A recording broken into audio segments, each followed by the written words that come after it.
Well, I never really listened to a lot of jazz until I met these guys, Mr. Chill and Gordy.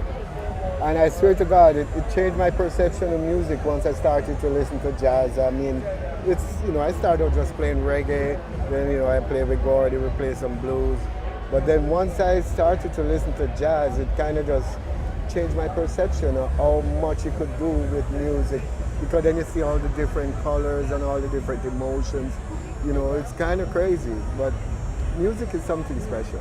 That's what it made me to really realize, to cherish it a bit more. It just kind of showed me like, wow, it's more than I could imagine it would be. You could actually see the music, not only just hear it, You see the emotion as well as feel them.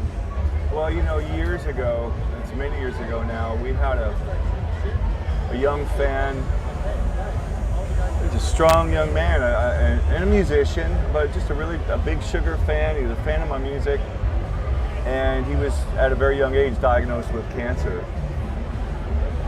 And there was really no way he was going to make it through.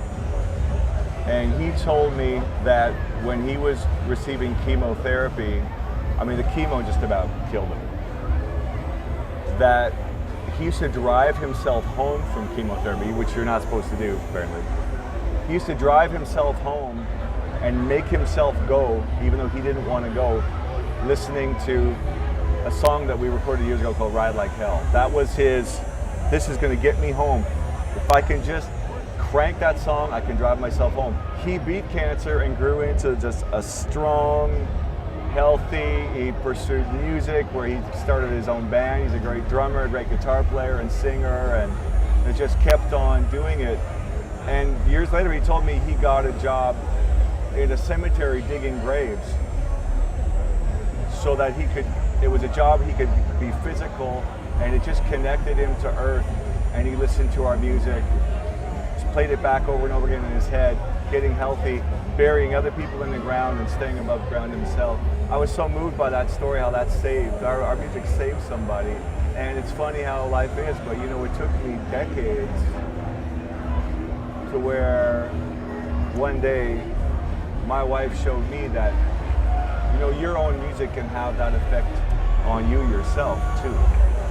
We get so buried under this mountain of concerns of making our music and promoting it and all those things, and your career becomes this all-consuming thing, And then just one day, somebody, the closest person to you, can say, "Look at these guys that you got with you. Look at the music you make.